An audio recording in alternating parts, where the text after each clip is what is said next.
যে আমি model, actress সব কিছু। আর এই যে আমার অ্যাসিস্ট্যান্ট ছাতা ধরে নিয়ে যাচ্ছে।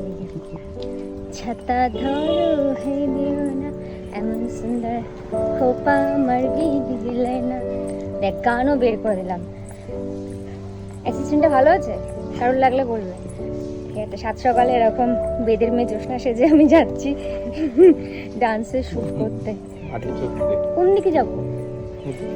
আমরা একটা লোকেশন বার করেছি, আমি না, এই যে বার করেছে মায়ের বাড়ি। এটা আমার লোকেশন, মায়ের বাড়ির লোকেশন। তো গানটা তো, ডান্সটা তো অবশ্যই আপলোড হবে সব জায়গাতে, ইনস্টা, ফেসবুক পেজ আমার, প্লাস আমার ইউটিউবে, সব জায়গাতে। তো তার আগে আমরা যে খাটাখাটনি করি, সেই খাটাখাটনিগুলো একটু করি। যাই, আম ঝুলছে, রাস্তা যেতে আম পেরে নেবো, তারপরে এই গ্রামের লোক আমাদের তাড়া করবে। কেমন লাগছে? বেদে মেয়ে জোসনা লাগছে না ভালো লাগছে? ভাট বকছে, দেখো আম কি নিচে আম দেখো। আমার মায়ের বাড়ির গাছে এত আমের বোল হয়েছিল, দুটো ঝড় হলো হালকা পাতলা, পুরো শেষ। যাই হোক, যাই আগে আমরা লোকেশনে। এই আমাদের জমি, এইটা, এই জমিটার মধ্যে পুরো মেয়ে হয়ে গেছে। এই যেটা আমাদের জমি, জমিটার অবস্থা দেখেছিস? কিছু নাই, খুঁজেই পাবি না জমি কোনটা। করছে মাঠ। আমাদের বাড়িটা হচ্ছে ওই যে এদিকে, আমাদের বাড়িটা দেখা যাচ্ছে না, ওদিকে যেতে হবে দেখানোর জন্য। অত যেতে পারছি না এখন। ধুধু মাঠ, এই মাঠে সেই ওই প্রান্তে আমাদের লোকেশন। জুম করে বকটা দেখি। এই কি সুন্দর বক, এই দৌড়াচ্ছিস, এই চলে গেল, উড়ে গেল। এই আল দিয়ে আমরা এখন হাঁটছি। আমার না ঠিক কি মনে পড়ছে বলতো, আমার মনে পড়ছে সেই অরক্ষুনিয়া করতাম 2011 সালে, তখন টিভি বাংলা ছিল। অরক্ষুনিয়াতে আমাদের এরকম বানতলায় পুরো এরকম লোকেশনে শ্যুট হতো। আর এরকম রোদে পুড়ে ট্যান হয়ে আমাদের প্রত্যেক দিন আউটডোর হতো। গ্রামের যেহেতু গল্পটা ছিল, আর এরকমই। উফ, সে কি অবস্থা! ভালোও লাগতো, খারাপ লাগতো না, কিন্তু এরম রোদ্দুরে, ওরে বাপ, ইয়েস, সেই রকমই একটা ফিল হচ্ছে সেই অরক্ষণীয়ার শুটে। পুরোনো দিন কিন্তু মানুষের জীবনে ফিরে আসে, যেরকম ভাবেই হোক ফিল আসবে। হ্যাঁ, আমার রোদে আমার ছাতা মাথা করে দিয়ে কি করতে যাচ্ছিস? কত ছাগল গরু সব উঠছে। আপনারা বলছিলেন না আমি অ্যাসিস্ট্যান্ট, এই দেখুন অ্যাসিস্ট্যান্টরা ছাতা ধরে দিয়েছি কিরকম। অমনি একটা ভিডিও করে নিল। অ্যাকচুয়ালি না, কি করবো, হাঁটা যাচ্ছে না এখানে দুজনে একসাথে, তাই জন্য আমি এরকম ছাতা নিয়ে হাট হাট হাট। তো কোন দিকে যাবো? সোজা সোজা সোজা। দেখ আমাকে দেখতে সবাই কিরকম ভাবে। হ্যাঁ ভালো লাগছে? হ্যাঁ, ভালো লাগছে, সুন্দর লাগছে। ও না করে দিল, হ্যাঁ করলো। ও খেতে খেতে দাঁড়িয়ে গেছে, খেতে খেতেও দাঁড়িয়ে গেছে।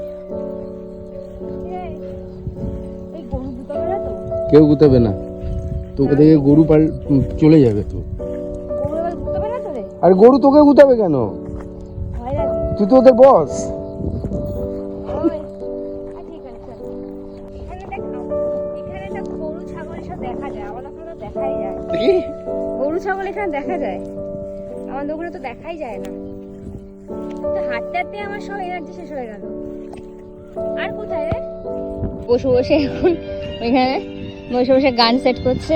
আর আমাদের লোকেশন হচ্ছে এইটা, ও চুজ করেছে, কিছু করার নেই, ছাওয়া ঠাওয়া আছে, এখানেই করতে হবে লোকেশন। হ্যালো, খুব নট ব্যাড। এই লোকেশনটাতে আমাদের শ্যুট করতে হবে। ছাওয়া রয়েছে, একটু হাওয়াও রয়েছে সঙ্গে, ছাওয়া ফ্রি। তো এটা কি? এটা হলো গ্রিন চিলি সস। এই মুহূর্তে মা এটাকে ব্যবহার করছে। মাই বলবে, তুই বলবি না। মা কি হিসেবে ব্যবহার করছে একবার একটু বলে দাও প্লিজ। আচ্ছা দিয়ে দে, আমার বাইরে। মা এটাকে ব্যবহার করছে আইস ব্যাগের হিসেবে, আইস ব্যাগ হিসেবে ব্যবহার হচ্ছে। বাবা, আমি নাচতে গিয়ে আমার পা পুরো কেটে নিয়ে চলে এসেছি।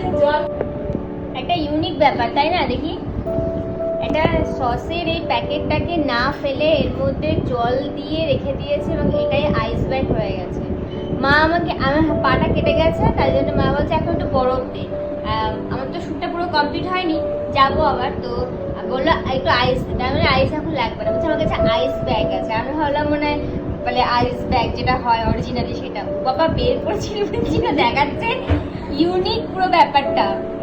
বাহ, মানে কত রকমের পয়সা বাঁচানো যায় যদি পয়সা বাঁচাতে হয় সিরিয়াসলি। দেখ কত কিছু করে, সিরিয়াসলি না, এটা কত মানে এইসব জিনিস দিয়ে কত কিছু করা যায়। শুধু এইসব কেন, অনেক রকম জিনিস অনেক কিছু করা যায়। তাই এটা আমরা যখন আইস ব্যাগ হয়ে যায় আমার পায়ের মধ্যে ছাড়, এখন আর দিতে হবে না। একটা লোকেশন ছেড়ে আর একটা লোকেশনে এসেছি। এটা পুকুর পাড়ের দু একটা শট নেব। আর এই পুকুরটা লোকেশনটা উদ্ধার করেছে দাদা। সত্যি ও অনেক কিছুই করে আমাদের, মানে মিথ্যে বলে লাভ নেই। ও ছিল বলে আবার এই স্পটটা আমরা খুঁজে পেয়েছি। নাহলে ভেবেছিলাম পুকুরের স্পটটা হয়তো নিতেই পারবো না, কারণ মায়ের বাড়ির পাশে যে পুকুরটা ছিল সেটা অলরেডি জল শুকিয়ে গেছে। এখানে এটা পিকনিক গার্ডেন, তার মধ্যে একটা পুকুর, আর সবাই স্নান টান করছে। এখন তো বেলা 12টা প্রায় বেজে গেছে মনে হয়। যাই হোক, তো আমরা এখানে একটা শট নেবো। তুই একটু সরায় পড়ে যাবি উল্টো দিকে। কি এই বাগানটা এরকম, আর এখানে পিকনিক স্পট, এখানে এরকম শুধু বোট ফোট রয়েছে।